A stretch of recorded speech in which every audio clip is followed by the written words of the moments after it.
let's see how the functions of kidneys are regulated.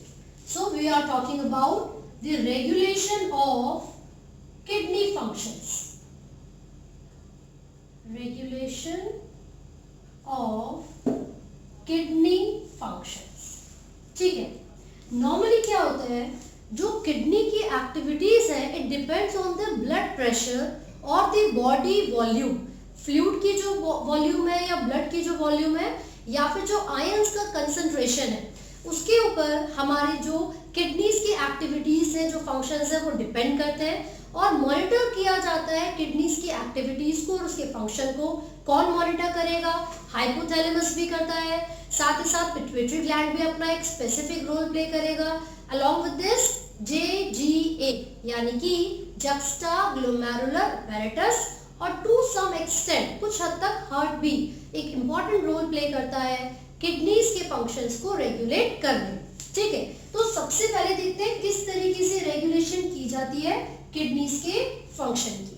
मान लीजिए अगर हमारी जो ब्लड की वॉल्यूम है वो डिक्रीज हो गई, if there is a fall in the blood volume, कई जगह पर आप बॉडी फ्लूइड वॉल्यूम भी लिखा हुआ देखेंगे, बॉडी फ्लूइड वॉल्यूम या फिर जो GFR है यानी कि ग्लोमेरुलर फिल्ट्रेशन रेट है ना. अगर कभी भी हमारे ब्लड की वॉल्यूम डिक्रीज होती है या बॉडी फ्लूइड वॉल्यूम डिक्रीज होती है तो जो ऑस्मो रिसेप्टर्स हमारी बॉडी में प्रेजेंट है, ऑस्मो रिसेप्टर्स जो हमारी बॉडी में प्रेजेंट है वो एक्टिव हो जाते हैं. ऑस्मो रिसेप्टर्स गेट एक्टिव और ये भागते हुए जाते हैं हाइपोथैलेमस के पास. किसके पास? हाइपोथैलेमस के पास. सिग्नल पहुंचा दिया इन्होंने और बोला भैया हमारी मदद करो. क्यों? क्योंकि जो ब्लड की वॉल्यूम है, बॉडी की फ्लूइड वॉल्यूम है वो कम हो गई है. ठीक है, अब हाइपोथैलेमस बोलता है पोस्टीरियर पिट्यूटरी से यानी कि neuro hypophysis, neuro hypophysis which is the posterior pituitary. और क्या बोलेगा वो पोस्टीरियर पिट्यूटरी से कि भाई तू तो बहुत सारा सामान स्टोर करके रखता है, कुछ निकाल. अब इसने क्या किया? ADH को निकाला. ADH यानी कि anti diuretic hormone, anti diuretic hormone. इसी को वेसोप्रेसिन भी कहा जाता है. This is also called vasopressin.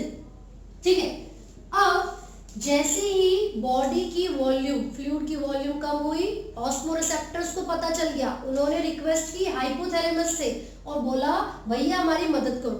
Hypothalamus ने पोस्टीरियर पिट्यूटरी से बोला कि तेरे पास ADH है ना, फटाफट से रिलीज कर दे. पोस्टीरियर पिट्यूटरी ने एंटी डाययूरेटिक हार्मोन को रिलीज किया और ये एंटी डाययूरेटिक हार्मोन क्या करता है? एब्जॉर्प्शन का फंक्शन करेगा, वाटर को एब्जॉर्ब करना स्टार्ट करेगा from later part of kidney. मतलब नेफ्रॉन का जो लेटर पार्ट होता है, मान लीजिए DCT, डिस्टल कॉन्वोल्यूटेड ट्यूब्यूल, तो किडनी के लेटर पार्ट में से या नेफ्रॉन के लेटर पार्ट्स में से एब्जॉर्प्शन हो जाती है वाटर की और जैसे ही वाटर का एब्जॉर्प्शन होगा बॉडी फ्लूइड वॉल्यूम इंक्रीज होने लगेगी तो एक तरीके से जो ब्लड की वॉल्यूम है वो वापस नॉर्मल पर आ जाएगी. साथ ही साथ ये जो ADH है किडनी के जो ब्लड वेसल्स हैं ये उनके कंस्ट्रिक्शन में भी हेल्प करता है.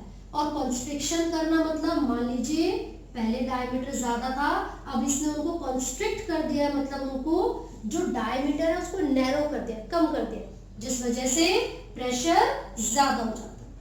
और जब प्रेशर ज्यादा होगा तो फिल्ट्रेशन भी ज्यादा चलेगी, जो ब्लड की वॉल्यूम है वो भी इंक्रीज हो जाएगी. तो ये एक ऐसा तरीका था जिससे किडनी के फंक्शंस को रेगुलेट किया जा रहा था और यहाँ पर हाइपोथैलेमस ने अपना रोल प्ले किया. Now we will talk how juxtaglomerular apparatus helps in the regulation of kidney. भाई JGA का भी तो कोई रोल होगा, वो भी तो किसी तरीके से हेल्प करेगा. तो देखते हैं कैसे हेल्प करता है. देखिए again, if there is a decrease in the blood pressure or blood volume, है ना, तो GFR भी तो डिक्रीज हो जाएगा भाई. GFR यानी कि ग्लोमेरुलर फिल्ट्रेशन रेट, ये भी कम हो गया. और जिस समय GFR डिक्रीज हो जाता है JG सेल्स, juxtaglomerular apparatus के जो सेल्स होते हैं वो एक्टिव हो जाते हैं एंड वो एक हार्मोन को प्रोड्यूस करते हैं जिसका नाम है रेनिन। स्पेलिंग याद रखिए, मैं फिर से आपको बता रही हूँ, क्योंकि एक और स्पेलिंग है RENNIN। वो एक ऐसा एंजाइम है जो मिल्क के प्रोटीन को डाइजेस्ट करेगा, लेकिन ये एक ऐसा हार्मोन है जो कि वाटर की एब्जॉर्प्शन में और सोडियम की एब्जॉर्प्शन में हेल्प करता है ना। तो देखिए जेजी सेल्स ने रेनिन को क्या किया, प्रोड्यूस किया, और रेनिन पता है क्या करेगा, हमारे ब्लड में जो एंजियोटेंसिनोजन है, एंजियोटेंसिनोजन, इसको कन्वर्ट कर देता है एंजियोटेंसिन 1 में एंड एंजियोटेंसिन 2 में, एंजियोटेंसिन 1 एंड एंजियोटेंसिन 2।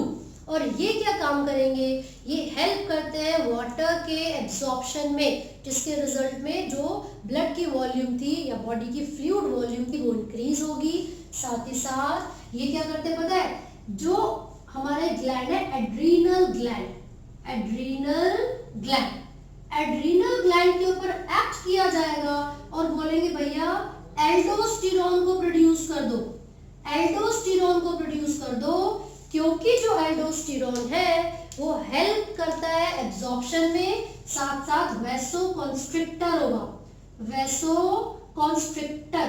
तो इसका मतलब है ब्लड वेसल्स की ल्यूमन को नैरो कर दिया जाएगा, जिस वजह से प्रेशर इंक्रीज होगा। प्रेशर इंक्रीज होता है तो फिल्ट्रेशन का रेट भी बढ़ेगा, यानी कि GFR भी इंक्रीज हो जाएगा। तो यहाँ पर ये लेटर पार्ट ऑफ किडनी से क्या कर रहा था, रीएब्जॉर्प्शन, ठीक है। तो ये वाटर का और Na+ का रीएब्जॉर्प्शन करता है, तो आपको ये याद रखना है। साथ ही साथ वो वैसोकंस्ट्रिक्टर है, इसका मतलब है ब्लड वेसल्स को कंस्ट्रिक्ट करेगा ताकि प्रेशर ज्यादा हो जाए और इवेंचुअली GFR भी इंक्रीज हो जाएगा। तो ये दोनों केसेस जो हमने डिस्कस किए हैं ये तब काम कर रहे हैं जब जो ग्लोमेरुलर फिल्ट्रेशन रेट है या फिर जो मतलब बॉडी की या ब्लड की वॉल्यूम है वो डिक्रीज हो रही है तब, ठीक है। अब जो थर्ड स्टेप जो हम यहाँ पर डिस्कस कर रहे हैं उसमें बिल्कुल उल्टा हो रहा है।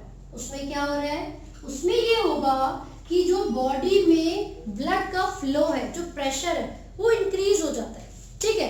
तो अगर कभी भी हम थर्ड स्टेप पढ़ रहे हैं, अगर कभी भी हमारे हार्ट के अंदर जब भी एट्रियम में ब्लड आता है, अगर जब भी हम हमारे एट्रियम की बात करेंगे तो जब ब्लड आएगा वो बहुत ही प्रेशर के साथ आता है, तो क्या होगा, फिर हमारा हार्ट क्या करता है, एक फैक्टर को रिलीज करता है जिसका नाम है ANF, एंटी नेट्रिटिक फैक्टर। क्या नाम है इसका, एंटी नेट्रिटिक फैक्टर, ठीक है। तो ये जो एंटी नेट्रिटिक फैक्टर है इसका जो फंक्शन है वो क्या है, ये वेसोडाइलेटर होता है, दिस इज वेसोडाइलेटर। और वेसोडाइलेटर का मतलब ये होगा कि वो ब्लड वेसल के डायमीटर को बढ़ा देगा, और जब डायमीटर बढ़ता है तो प्रेशर डिक्रीज हो जाता है, डायमीटर बढ़ेगा तो प्रेशर डिक्रीज हो जाएगा, और प्रेशर कम होगा तो उसका मतलब है जो ब्लड फ्लो था it will get back to normal, क्योंकि इनिशियली यहाँ पर जो ब्लड फ्लो था वो ज्यादा था, यहाँ पर जो ब्लड फ्लो था वो ज्यादा था, ठीक है। इस ज्यादा ब्लड फ्लो की वजह से ही हार्ट ने ANF को, हार्ट के कौन से चैम्बर ने, एट्रियम ने ANF को रिलीज किया था, जिस वजह से वो वैसोडाइलेशन करता है और जो ब्लड का फ्लो है वो वापस नॉर्मल पे आ जाता है। साथ ही साथ it keeps a check on renin angiotensin mechanism.